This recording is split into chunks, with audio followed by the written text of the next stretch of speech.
few changes to tell you about from forecasts in the last couple days as things come into a little bit better focus and we get some regional cam guidance. The first is that we do see some thunderstorms overnight tonight, showers and possibly some thunderstorms anyway. When originally those were thought to stay north, I think we are going to see some in our area, all in the overnight hours to possibly daylight hours tomorrow morning. And that's one change. The other deals with Friday, when our severe weather outlook has been upgraded. We're only into the 2, but it is the slight risk out of 5 for Friday. And so we'll take a look at those couple of things. But looking through the day today, first of all, like I said, I thought this was really going to stay north of us, but look what has shown up now.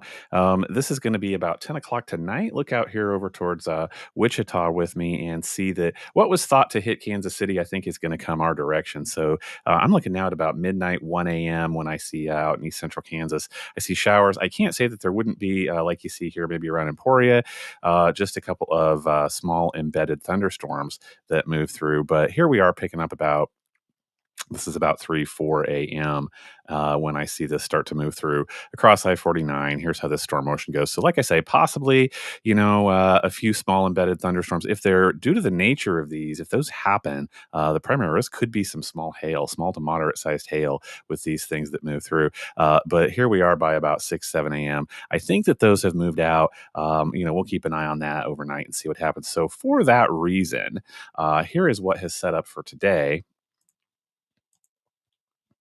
Here it is. Here's our severe weather outlook for today. I went ahead and centered this over on Kansas so that you can see. And that's what that deals with, mostly in the overnight hours tonight. Just like I say, showers and thunderstorms. Severe weather outlook for Thursday. There are a few things going on up north of the border, but I just don't see anything coming in past those early morning hours Thursday. We could get some lingering Thursday morning showers, but I think Thursday by and large stays clear. So just in case you see that headline, here is the change.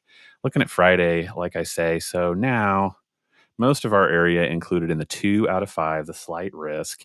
This just splits Cass County diagonally. Look at that. So Harrisonville is in it. Butler, Clinton, Nevada, Fort Scott, all parts south. So timing is just a little bit uncertain, and I will have a much better idea of that actually possibly as early as this afternoon. But GFS data still showing our cold front. Cold front is actually draped across diagonally. It actually drapes right across Butler is where all of the data is pointing today.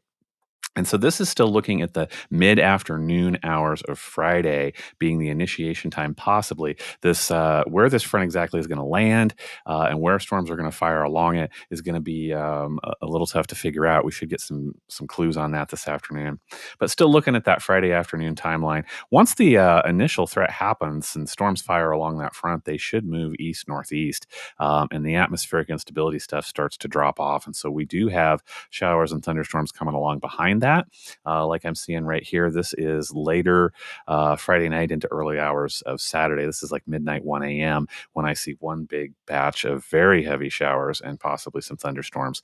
But hopefully the severe threat has dissipated by then, and we just have some thunderstorms rolling through. Again, another round picking up. This would be Saturday late morning into Saturday afternoon. And then another round looks to pick up following that. So like I say, we'll keep an eye. I'll get some better timing on that this afternoon, but still looking at that Friday afternoon time frame. Honestly, wouldn't be surprised to see that move back a little bit more toward the evening and see Friday afternoon possibly just have some scattered showers. So update you on that when I know a little bit more. Rain totals, however, have sagged just to the south of us. So I think Joplin and Point South, you guys are the winners for Missouri at just, 4.4.5 inches, just about. I think around Cass and Bates County, I'm looking for something like 3 inches come Monday morning, 2 to 3 inches for our area once all is said and done. Up towards the city, I think things dissipate. You may be under the 2-inch mark. Temperature trend today is 73.